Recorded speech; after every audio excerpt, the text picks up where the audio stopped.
Hello friends, पीके classes में आप सभी का स्वागत है। तो आज ये क्लास होने वाली है साइंस पेडागोजी के मोस्ट इम्पोर्टेंट क्वेश्चंस की। यहाँ पर आज हम मोस्ट इम्पोर्टेंट 15 क्वेश्चंस करेंगे। बहुत ही मोस्ट इम्पोर्टेंट क्वेश्चंस हैं, इसलिए इस वीडियो को पूरा देखें, एंड तक देखें, पूरे 15 क्वेश्चंस देखें, बहुत ही मोस्ट इम्पोर्टेंट हैं। तो चलिए क्लास को स्टार्ट करते हैं। आपका पहला क्वेश्चन स्क्रीन पर है। देखिए पहला क्वेश्चन क्या है। पहला क्वेश्चन है आपका, राष्ट्रीय पाठ्यचर्या रूपरेखा एनसीईएफ के अनुसार स्कूल स्तर पर विज्ञान शिक्षा का मुख्य उद्देश्य क्या होना चाहिए। राष्ट्रीय पाठ्यचर्या रूपरेखा एनसीईएफ के अनुसार स्कूल स्तर पर विज्ञान शिक्षा का मुख्य उद्देश्य क्या होना चाहिए। ए ऑप्शन है आपका, छात्रों को उच्च शिक्षा के लिए तैयार करना। बी ऑप्शन है, वैज्ञानिक तथ्यों और सूत्रों को याद कराना। सी ऑप्शन है, बच्चों में संज्ञानात्मक विकास और खोजी दृष्टिकोण को बढ़ावा देना। या डी ऑप्शन है, केवल परीक्षा में अच्छे अंक प्राप्त करने में मदद करना। तो आइए देखते हैं इस क्वेश्चन का राइट आंसर क्या होगा। तो देखिए राइट आंसर क्या होगा इस क्वेश्चन का। पहले, छात्रों को उच्च शिक्षा के लिए तैयार करना। देखो उच्च शिक्षा के लिए हमें तैयार नहीं करना है एनसीईएफ के अनुसार, तो ये आपका ए ऑप्शन गलत हो जाएगा। बी देखिए, वैज्ञानिक तथ्यों और सूत्रों को याद करवाना। आपको रोट लर्निंग नहीं करवानी है, याद नहीं कराना है। बी ऑप्शन आपका कट हो जाएगा। सी ऑप्शन है आपका, बच्चों में संज्ञानात्मक विकास और खोजी दृष्टिकोण को बढ़ावा देना। ये हमें पॉजिटिव लग रहा है। फोर्थ और देखते हैं। फोर्थ है, केवल परीक्षा में अच्छे अंक प्राप्त करने में मदद करना। तो नहीं, परीक्षा में अच्छे अंक प्राप्त करने में, केवल परीक्षा में अच्छे अंक प्राप्त करने में मदद करना, ये भी उद्देश्य नहीं है विज्ञान शिक्षा का। तो ये भी गलत हो जाएगा। तो आपका राइट आंसर क्या हो जाएगा। आपका राइट आंसर हो जाएगा, एक सेकेंड, आपका राइट आंसर हो जाएगा क्वेश्चन नंबर 1 का सी ऑप्शन। कौन सा हो जाएगा। क्वेश्चन नंबर 1 का सी ऑप्शन आपका बिल्कुल करेक्ट हो जाएगा। बच्चों में संज्ञानात्मक विकास और खोजी दृष्टिकोण को बढ़ावा देना। क्वेश्चन नंबर 1 का सी ऑप्शन आपका बिल्कुल करेक्ट हो जाएगा।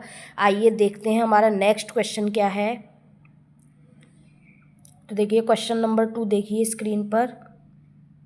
क्वेश्चन नंबर 2 है हमारा, निम्नलिखित में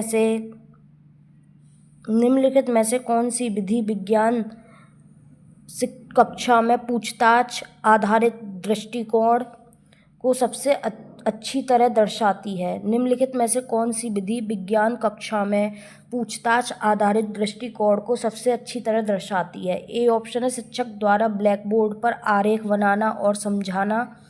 बी ऑप्शन है, छात्रों को स्वयं प्रयोग करने और निष्कर्ष निकालने के अवसर देना। सी ऑप्शन है, पाठ्य पुस्तक के अध्यायों को जोर जोर से पढ़ना।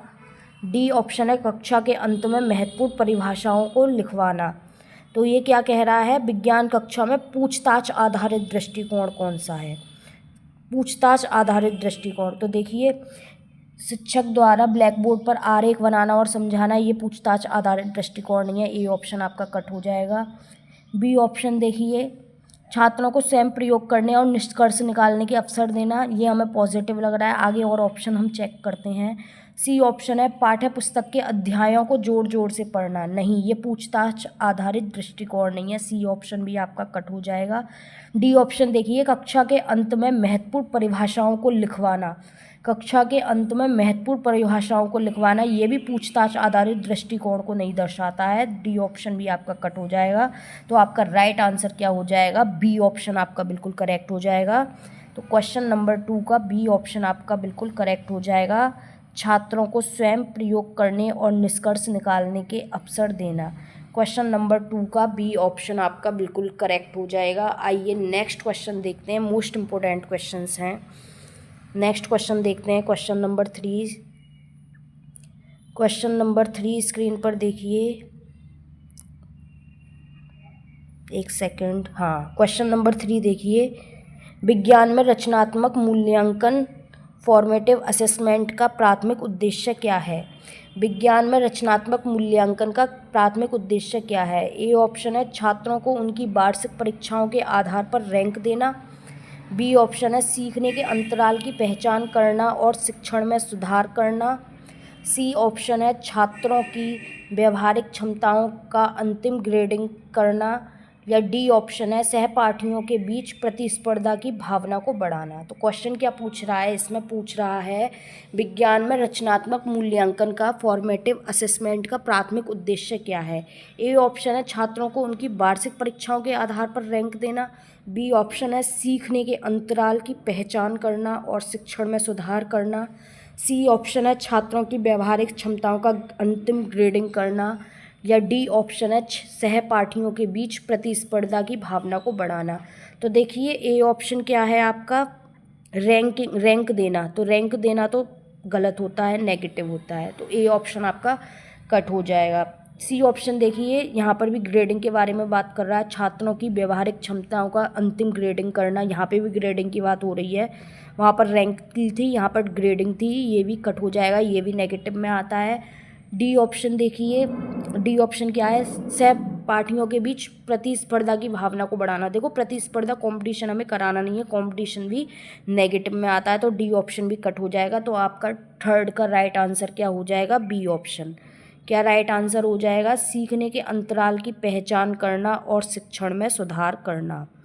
सीखने के अंतराल की पहचान करना और शिक्षण में सुधार करना। क्वेश्चन नंबर 3 का बी ऑप्शन आपका बिल्कुल ही करेक्ट हो जाएगा।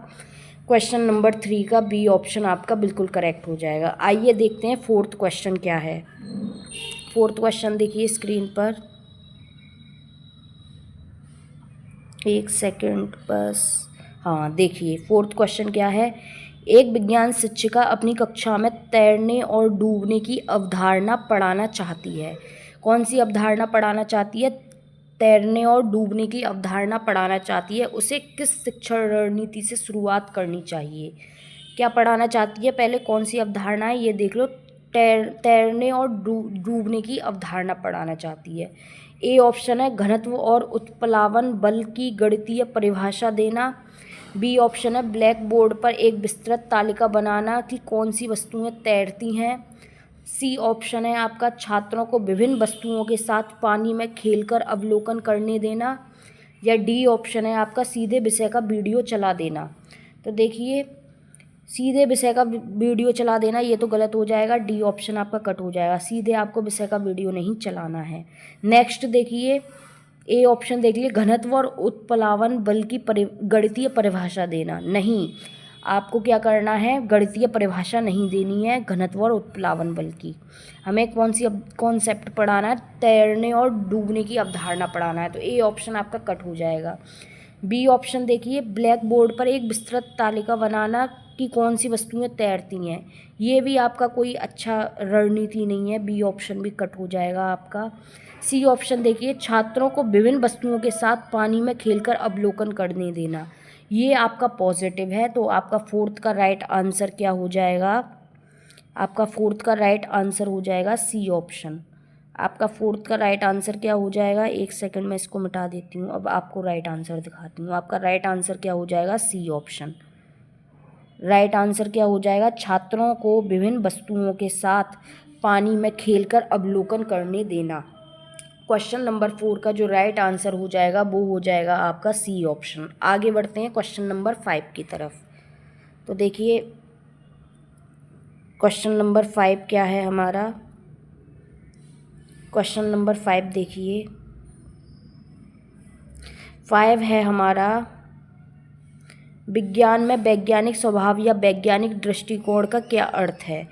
विज्ञान में वैज्ञानिक स्वभाव या वैज्ञानिक दृष्टिकोण का क्या अर्थ है। ए ऑप्शन है बिना किसी प्रश्न के बड़ों और वैज्ञानिकों की बात मान लेना। बी ऑप्शन है अंधविश्वासों और साक्ष्यों के बिना दावों पर विश्वास करना। सी ऑप्शन है तार्किक सोच, संशयवाद और साक्ष्य आधारित दृष्टिकोण रखना। या डी ऑप्शन है आपका प्रयोगशाला के सभी नियमों को रट लेना। तो देखिए इसका राइट आंसर क्या होगा, देखो रटने वाली बात आ जाए, रटने वाली बात आ जाए तो आपका वैसे ही गलत हो जाता है ऑप्शन, ठीक है। यहाँ पर प्रयोगशाला के सभी नियमों को रटने वाली बात हो रही है, डी ऑप्शन काट दीजिए। ए ऑप्शन देखिए बिना किसी प्रश्न के बड़ों और वैज्ञानिकों की बात मान लेना, ये भी वैज्ञानिक दृष्टिकोण का अर्थ नहीं है, ए ऑप्शन भी आपका कट हो जाएगा। बी ऑप्शन देखते हैं अंधविश्वासों और साक्ष्यों के बिना दावों पर विश्वास करना। अंधविश्वासों और साक्ष्यों के बिना दावों पर विश्वास करना ये भी वैज्ञानिक दृष्टिकोण नहीं है। बी ऑप्शन भी आपका कट हो जाएगा। सी ऑप्शन देखिए, तार्किक सोच, संशयवाद और साक्ष्य आधारित दृष्टिकोण रखना, ये आपका बिल्कुल करेक्ट हो जाएगा। तो आपका राइट आंसर क्या हो जाएगा इसका, तार्किक सोच, संशयवाद और साक्ष्य आधारित दृष्टिकोण रखना। ठीक है, तो क्वेश्चन नंबर 5 का राइट आंसर क्या हो जाएगा, सी ऑप्शन आपका बिल्कुल राइट हो जाएगा। क्वेश्चन नंबर 5 का सी ऑप्शन आपका बिल्कुल करेक्ट हो जाएगा, तार्किक सोच, संशयवाद और साक्ष्य आधारित दृष्टिकोण रखना। नेक्स्ट देखते हैं क्वेश्चन नंबर 6 क्या है। क्वेश्चन नंबर 6 देखिए, 2 ऑप्शन इसके नीचे दिए हुए हैं, एक सेकेंड, दिख रहा है, एक सेकंड रुकिए, अब दिख रहा है। क्वेश्चन नंबर 6, थोड़ा और जूम कर लेते हैं इसको। क्वेश्चन नंबर 6 देखिए, उपचारात्मक शिक्षण रेमेडियल टीचिंग विज्ञान में किसके बाद आयोजित किया जाता है। उपचारात्मक शिक्षण विज्ञान में किसके बाद आयोजित किया जाता है। ए ऑप्शन है आपका योगात्मक मूल्यांकन, समेटिव असेसमेंट। बी ऑप्शन है आपका निदानात्मक परीक्षण, डायग्नोस्टिक टेस्ट। सी ऑप्शन है आपका व्यवहारिक परीक्षा, प्रैक्टिकल एग्जाम। या डी ऑप्शन है आपका खेल कूद गतिविधि। तो उपचारात्मक शिक्षण विज्ञान में किसके बाद आयोजित किया जाता है, तो क्वेश्चन नंबर 6 का राइट आंसर क्या हो जाएगा, देखिए योगात्मक मूल्यांकन के बाद में नहीं किया जाता है, ए ऑप्शन आपका कट हो जाएगा। ठीक है, व्यवहारिक परीक्षा प्रैक्टिकल के बाद नहीं किया जाता है, सी ऑप्शन आपका कट हो जाएगा। ना ही खेल कूद गतिविधि के बाद किया जाता है, डी ऑप्शन भी आपका कट हो जाएगा। किसके बाद किया जाता है, निदानात्मक परीक्षण के बाद किया जाता है। किसके बाद किया जाता है, निदानात्मक परीक्षण किया जाता है पहले, फिर उसके बाद में उसका उपचार किया जाता है। ठीक है, तो उपचारात्मक शिक्षण विज्ञान में किसके बाद आयोजित किया जाता है, निदानात्मक परीक्षण डायग्नोस्टिक टेस्ट के बाद किया जाता है। तो क्वेश्चन नंबर 6 का जो राइट आंसर हो जाएगा वो हो जाएगा आपका बी ऑप्शन। आगे बढ़ते हैं क्वेश्चन नंबर 7 की तरफ। देखिए क्वेश्चन नंबर 7 क्या है, स्क्रीन पर देखिए, स्क्रीन पर आपको दिखाई दे रहा होगा। क्वेश्चन नंबर 7 है, कक्षा 8 के छात्रों को ध्वनि पढ़ाते समय एक शिक्षक को निम्नलिखित में से किस गतिविधि को प्राथमिकता देनी चाहिए। कक्षा 8 के छात्रों को ध्वनि पढ़ाते समय एक शिक्षक को निम्नलिखित में से किस गतिविधि को प्राथमिकता देनी चाहिए। ए ऑप्शन है आपका ध्वनि तरंगों के गणितीय समीकरण लिखना। बी ऑप्शन है आपका विभिन्न प्रकार के वाद्य यंत्रों से उत्पन्न कंपनों का व्यवहारिक अनुभव कराना। सी ऑप्शन है छात्रों से चुपचाप बैठकर अध्याय पढ़ने को कहना। या डी ऑप्शन है केवल ऑडियो टेप सुनाना। तो देखिए क्वेश्चन नंबर, देखो केवल ऑडियो टेप सुनाना ये तो गलत हो जाएगा, केवल ऑडियो टेप सुनाना ये तो आपका गलत हो जाएगा, डी ऑप्शन काट दो। अब देखिए सी ऑप्शन क्या है, छात्रों से चुपचाप बैठकर अध्याय पढ़ने को कहना, ये भी ध्वनि पढ़ाते समय ये भी गतिविधि ठीक नहीं है, तो सी ऑप्शन भी काट दो। अब बचा ए और बी। ए ऑप्शन में क्या कह रहा है, ए ऑप्शन में कह रहा है ध्वनि तरंगों के गणितीय समीकरण लिखना। गणितीय समीकरण थोड़ी लिखने हैं हमें, ठीक है, ए ऑप्शन भी कट हो जाएगा। हमें क्या कह रहा है, ध्वनि पढ़ाते समय निम्नलिखित में से किस गतिविधि को प्राथमिकता देनी चाहिए। तो बी ऑप्शन देखिए, हम ध्वनि पढ़ा रहे हैं तो बी ऑप्शन क्या है, विभिन्न प्रकार के वाद्य यंत्रों से उत्पन्न कंपनों का व्यवहारिक अनुभव कराना। तो ये आपका राइट हो जाएगा। तो क्वेश्चन नंबर 7 का राइट आंसर क्या हो जाएगा, विभिन्न प्रकार के वाद्य यंत्रों से उत्पन्न कंपनों का व्यवहारिक अनुभव कराना। क्वेश्चन नंबर 7 का आपका राइट आंसर हो जाएगा बी ऑप्शन। तो क्वेश्चन नंबर 7 का आपका राइट आंसर क्या हो जाएगा, बी ऑप्शन आपका बिल्कुल ही करेक्ट हो जाएगा। नेक्स्ट देखते हैं क्वेश्चन नंबर 8 क्या है। तो आइए आगे बढ़ते हैं क्वेश्चन नंबर 8 की तरफ। थोड़ा सा इसको जूम आउट कर लेते हैं। अब देखिए क्वेश्चन नंबर 8 क्या है। क्वेश्चन नंबर 8 है आपका, क्वेश्चन नंबर 8 है विज्ञान पाठ्य पुस्तकों में विभिन्न गतिविधियों और व्यवहारिक कार्यों को शामिल करने का मुख्य कारण क्या है। ए ऑप्शन है गृह कार्य के लिए अधिक सामग्री प्रदान करना। बी ऑप्शन है छात्रों को परीक्षा के समय व्यस्त रखना। सी ऑप्शन है शिक्षार्थियों को व्यवहारिक कौशल प्रदान करना, या डी ऑप्शन है पुस्तक का आकार और मूल्य बढ़ाना। तो ये क्या कह रहा है, विज्ञान पाठ्य पुस्तकों में विभिन्न गतिविधियाँ और व्यवहारिक कार्यों को शामिल करने का मुख्य कारण पूछ रहा है। कारण क्या है, देखिए 8 का राइट आंसर क्या होगा, गृह कार्य के लिए अधिक सामग्री प्रदान करना। नहीं, ये कारण नहीं है, ए ऑप्शन आपका कट हो जाएगा। बी ऑप्शन देखिए, बी ऑप्शन क्या है, छात्रों को परीक्षा के समय व्यस्त रखना। ये भी गलत हो जाएगा, ये भी कोई जो है कारण नहीं है। सी ऑप्शन देखिए, शिक्षार्थियों को व्यवहारिक कौशल साइकोमोटर स्किल प्रदान करना। सी ऑप्शन देखो, सी ऑप्शन जो है वो हमें पॉजिटिव लग रहा है। यहाँ पर व्यवहारिक की बात हो रही है ना, विभिन्न गतिविधियों और व्यवहारिक कार्यों को शामिल करने का मुख्य कारण क्या है। और डी ऑप्शन देखो, पुस्तक का आकार और मूल्य बढ़ाना, ये तो वैसे ही नेगेटिव है, ये कट हो जाएगा। तो आपका राइट आंसर क्या हो जाएगा, क्वेश्चन नंबर 8 का आपका सी ऑप्शन बिल्कुल ही करेक्ट हो जाएगा। क्वेश्चन नंबर 8 का सी ऑप्शन आपका बिल्कुल करेक्ट हो जाएगा। शिक्षार्थियों को व्यवहारिक कौशल यानी कि साइकोमोटर स्किल प्रदान करना। क्वेश्चन नंबर 8 का जो राइट आंसर हो जाएगा वो हो जाएगा आपका सी ऑप्शन, शिक्षार्थियों को व्यवहारिक कौशल यानी कि साइकोमोटर स्किल्स प्रदान करना। क्वेश्चन नंबर 8 का सी ऑप्शन आपका बिल्कुल करेक्ट हो जाएगा। आगे बढ़ते हैं, नेक्स्ट क्वेश्चन क्या है, क्वेश्चन नंबर 9 देखिए स्क्रीन पर। देखिए 9 क्या है हमारा, 9 है संज्ञानात्मक वैधता कॉग्निटिव वैलिडिटी का विज्ञान शिक्षा में क्या अर्थ है। संज्ञानात्मक वैधता यानी कि कॉग्निटिव वैलिडिटी का विज्ञान शिक्षा में क्या अर्थ है। ए ऑप्शन है पाठ्यक्रम छात्रों के आयु और मानसिक स्तर के अनुकूल होना चाहिए। बी ऑप्शन है पाठ्यक्रम में केवल आधुनिक तकनीक शामिल होनी चाहिए। सी ऑप्शन है परीक्षा में केवल कठिन प्रश्न होने चाहिए। या डी ऑप्शन है विज्ञान को इतिहास के साथ जोड़ा जाना चाहिए। तो कॉग्निटिव वैलिडिटी का विज्ञान शिक्षा में क्या अर्थ है, कॉग्निटिव वैलिडिटी की बात कर रहा है, ये किसकी बात कर रहा है, कॉग्निटिव वैलिडिटी की। तो देखिए एक सेकंड, देखो बी ऑप्शन में क्या कह रहा है आपका, बी ऑप्शन में कह रहा है पाठ्यक्रम में केवल आधुनिक तकनीक शामिल होनी चाहिए, तो ये तो गलत हो जाएगा।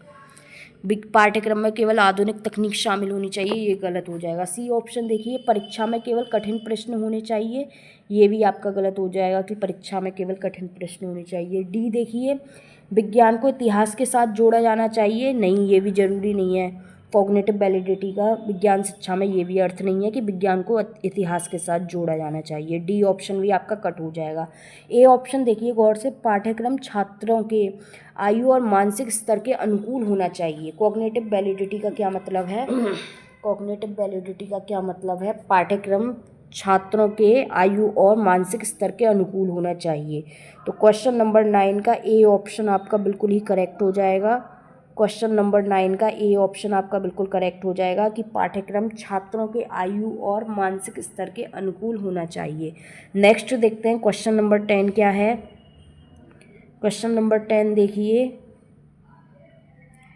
एक सेकेंड, हाँ क्वेश्चन नंबर 10 देखिए, 10 है आपका निम्नलिखित में से कौन सी गतिविधि छात्रों में अवलोकन कौशल यानी कि ऑब्जर्वेशन स्किल्स विकसित करने के लिए सबसे उपयुक्त है। छात्रों में कौन सी स्किल विकसित हो रही है, ऑब्जर्वेशन स्किल, ठीक है। उसके लिए कौन सी जो है गतिविधि विकसित करने के लिए उपयुक्त है, कौन सी गतिविधि छात्रों में अवलोकन कौशल विकसित करने के लिए उपयुक्त है। तो गतिविधि इसमें से चूज करनी है। ए ऑप्शन है आपका प्रयोगशाला के नियमों को चार्ट पर लिखना।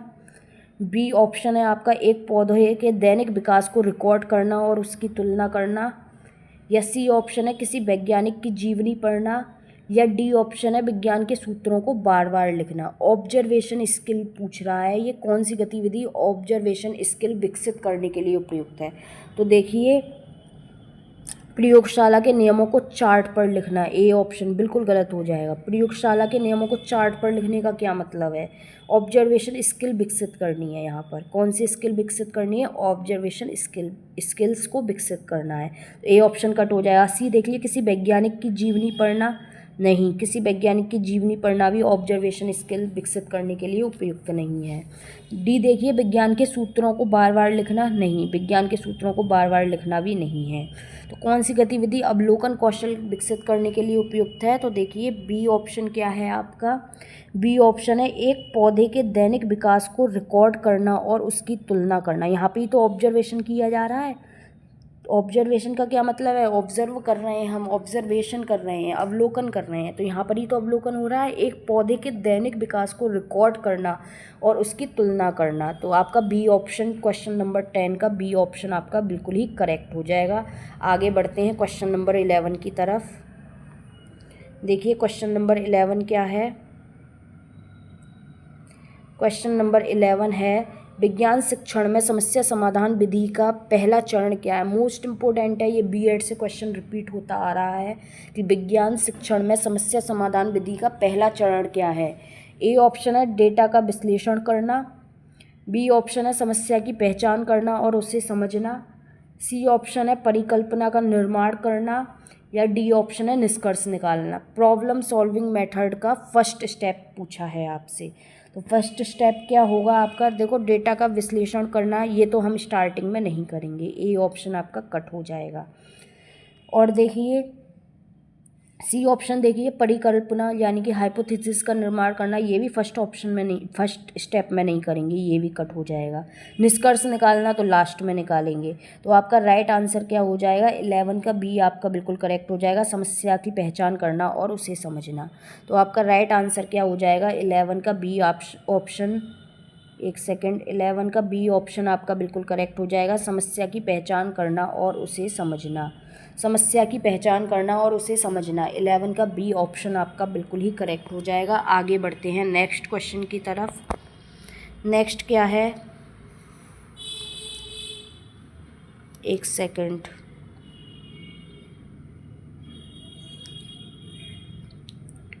ऐसा करते हैं पहले क्वेश्चन पढ़ लेते हैं फिर ऑप्शंस देख लेंगे, ठीक है। तो क्वेश्चन है आपका, लैंगिक रूढ़िवादिता को दूर करने के लिए एक विज्ञान शिक्षक को क्या करना चाहिए? किसको दूर करने के लिए? लैंगिक रूढ़िवादिता को दूर करने के लिए एक विज्ञान शिक्षक को क्या करना चाहिए? ऑप्शंस देखते हैं। लैंगिक रूढ़िवादिता को दूर करने के लिए विज्ञान शिक्षक को क्या करना चाहिए? ए ऑप्शन है केवल लड़कों को प्रयोगशाला के उपकरण संभालने देना, बी ऑप्शन है लड़कियों और लड़कों दोनों को समान रूप से विज्ञान गतिविधियों और नेतृत्व में शामिल करना, सी ऑप्शन है यह मानना कि लड़कियां विज्ञान में कमज़ोर होती हैं, या डी ऑप्शन है आपका लड़कों और लड़कियों के लिए अलग कक्षाएं चलाना। तो लैंगिक रूढ़िवादिता को हमें क्या करना है? हटाने के लिए शिक्षक को क्या करना है, ठीक है। तो देखो यहाँ पर केवल लड़कों की बात या केवल लड़कों की बात नहीं होनी चाहिए। केवल लड़कों को प्रयोगशाला के उपकरण संभालने देना, हट जाओ, रूढ़िवादिता आ गई यहाँ पे। यह मानना कि लड़कियां विज्ञान में कमज़ोर होती हैं, ये भी रूढ़िवादिता आ गई। लड़कों और लड़कियों के लिए अलग अलग कक्षाएं चलाना, यहाँ पर भी भेदभाव ही हो रहा है, रूढ़िवादिता हो गई। तो इसका राइट आंसर क्या हो जाएगा? B option. देखिए आपके बी ऑप्शन में क्या है? लड़कियों और लड़कों दोनों को समान रूप से विज्ञान गतिविधियों और नेतृत्व में शामिल करना। तो आपका राइट आंसर क्या हो जाएगा? क्वेश्चन नंबर 12 का बी ऑप्शन आपका बिल्कुल करेक्ट हो जाएगा। लड़कियों और लड़कों दोनों को समान रूप से विज्ञान गतिविधियों और नेतृत्व में शामिल करना। क्वेश्चन नंबर 12 का बी ऑप्शन आपका बिल्कुल राइट हो जाएगा। आगे बढ़ते हैं क्वेश्चन नंबर 13 पर। तो देखिए 13 क्या है हमारा? क्वेश्चन नंबर 13 देखिए, रचनात्मकता को बढ़ावा देने के लिए विज्ञान शिक्षक को छात्रों को किस प्रकार के प्रश्न पूछने के लिए प्रोत्साहित करना चाहिए? किसको बढ़ाने के लिए? क्रिएटिविटी को बढ़ावा देने के लिए कौन से प्रश्न पूछने चाहिए? ए ऑप्शन है बंद अंत वाले प्रश्न, बी ऑप्शन है केवल स्मृति आधारित प्रश्न, सी है मुक्त अंत वाले प्रश्न, या डी है हाँ या ना वाले प्रश्न। तो देखिए बंद अंत वाले प्रश्न नहीं पूछने चाहिए क्रिएटिविटी के लिए, ए ऑप्शन आपका कट हो जाएगा। केवल स्मृति आधारित क्वेश्चंस भी नहीं पूछने चाहिए, बी ऑप्शन भी कट हो जाएगा। हाँ या ना वाले क्वेश्चंस भी नहीं पूछने चाहिए जिसमें क्रिएटिविटी ही नहीं दिख रही है, डी ऑप्शन भी आपका कट हो जाएगा। तो आपका राइट आंसर क्या हो जाएगा? मुक्त अंत वाले प्रश्न, ओपन एंडेड डाइवर्जेंट क्वेश्चंस पूछने चाहिए। कौन से पूछने चाहिए? सी ऑप्शन आपका बिल्कुल करेक्ट हो जाएगा। मुक्त अंत वाले प्रश्न, ओपन एंडेड डाइवर्जेंट क्वेश्चंस पूछना चाहिए। ठीक है, तो क्वेश्चन नंबर 13 का सी ऑप्शन आपका बिल्कुल करेक्ट हो जाएगा। आगे बढ़ते हैं क्वेश्चन नंबर 14 की तरफ। 14 देखिए, 14 है आपका विज्ञान मेला साइंस फेयर्स का आयोजन स्कूलों में क्यों किया जाता है। विज्ञान के जो मेले होते हैं उनका आयोजन स्कूलों में क्यों किया जाता है, जहाँ पर हम मॉडल वगैरह बनाते हैं बच्चे। ठीक है, विज्ञान से रिलेटेड उस मेले में ही जो है एग्जीबिशन लगाई जाती है। ऐसे साइंस मेलों का आयोजन स्कूलों में क्यों किया जाता है। ए ऑप्शन है छात्रों को अन्य स्कूलों में घूमने का मौका देने के लिए। बी ऑप्शन है शिक्षार्थियों में वैज्ञानिक सृजनात्मकता और प्रयोगात्मक कौशल को बढ़ावा देने के लिए। सी ऑप्शन है स्कूल की लोकप्रियता और ग्रेड बढ़ाने के लिए। या डी ऑप्शन है शिक्षकों के कार्यभार को कम करने के लिए। तो देखिए 14 का राइट आंसर क्या होगा। देखो, कार्यभार को कम करने के लिए काट दो, शिक्षकों के कार्यभार को कम करने के लिए थोड़ी किया जा रहा है विज्ञान मेलों का आयोजन, डी कट जाएगा। सी ऑप्शन देखिए स्कूल की लोकप्रियता और ग्रेड बढ़ाने के लिए, नहीं, इसके लिए भी नहीं किया जाता। ए ऑप्शन देखिए, ए ऑप्शन क्या है छात्रों को अन्य स्कूल में घूमने का मौका देना, नहीं, मेले में घूमने के मौके के लिए थोड़ी हम मेलों का आयोजन कर रहे हैं विज्ञान के मेलों का। बी ऑप्शन देखिए शिक्षार्थियों में वैज्ञानिक सृजनात्मकता और प्रयोगात्मक कौशल को बढ़ावा देने के लिए, ये हमें पॉजिटिव लग रहा है। तो क्वेश्चन नंबर 14 का जो राइट आंसर हो जाएगा वो हो जाएगा आपका बी ऑप्शन, शिक्षार्थियों में वैज्ञानिक सृजनात्मकता और प्रयोगात्मक कौशल को बढ़ावा देने के लिए विज्ञान मेलों का आयोजन किया जाता है। क्वेश्चन नंबर 14 का बी ऑप्शन आपका बिल्कुल ही राइट हो जाएगा। आगे बढ़ते हैं, क्वेश्चन नंबर 15 है, ये लास्ट है हमारा इस पेडागोजी का क्वेश्चन, साइंस पेडागोजी का, ये भी मोस्ट इम्पोर्टेंट क्वेश्चन है। देखिए 15 क्या है, एक सेकंड, 15 देखिए विज्ञान में एक अच्छी मूल्यांकन रणनीति में शामिल होना चाहिए। विज्ञान में एक अच्छी मूल्यांकन रणनीति में क्या शामिल होना चाहिए। ए ऑप्शन है केवल बहुविकल्पीय प्रश्न पत्र। बी है केवल मौखिक प्रश्नोत्तरी। सी है पोर्टफोलियो, व्यवहारिक कार्य और स्वमूल्यांकन का मिश्रण। डी ऑप्शन है केवल सत्र के अंत में होने वाली लिखित परीक्षा। तो एक अच्छी मूल्यांकन रणनीति में क्या शामिल होना चाहिए। तो देखो लिखित परीक्षा की बात हो रही है, सत्र के अंत में काट दो, इससे हमें कोई मतलब नहीं है। और देखो केवल बहुविकल्पीय प्रश्न, इसको भी काटो, केवल बहुविकल्पीय थोड़ी होने चाहिए रणनीति में। केवल मौखिक प्रश्नोत्तरी, ये भी काट दो, बी भी नहीं है। तो क्या क्या होना चाहिए अच्छी विज्ञान में एक अच्छी मूल्यांकन रणनीति में, पोर्टफोलियो, व्यवहारिक कार्य और स्वमूल्यांकन का मिश्रण। तो आपका राइट आंसर क्या हो जाएगा, सी ऑप्शन आपका बिल्कुल करेक्ट हो जाएगा, पोर्टफोलियो, व्यवहारिक कार्य और स्वमूल्यांकन का मिश्रण विज्ञान में एक अच्छी मूल्यांकन रणनीति में शामिल होना चाहिए। तो क्वेश्चन नंबर 15 का सी ऑप्शन आपका बिल्कुल करेक्ट हो जाएगा। तो आज हमने किए साइंस पेडागोजी के मोस्ट इम्पोर्टेंट 15 क्वेश्चंस, बहुत ही मोस्ट इम्पोर्टेंट है। अगर आप इन क्वेश्चंस को अच्छे से प्रिपेयर कर लेते हैं तो आप सीटेट के एग्ज़ाम को कई हद तक पास करने की आपकी जो प्रोबेबिलिटी है उसको बढ़ा देते हैं। Thank you so much. इस वीडियो को पूरा देखें, स्टार्टिंग से एंड तक पूरे 15 क्वेश्चंस की प्रैक्टिस करें अच्छे से। आई होप ये क्लास आपको अच्छी लगी हो तो लाइक, शेयर और सब्सक्राइब करें और अच्छा सा एक कमेंट दें अगर आपको वीडियो अच्छी लगी है। Thank you so much for watching this video. मिलते हैं नेक्स्ट क्लास में और क्वेश्चंस के साथ।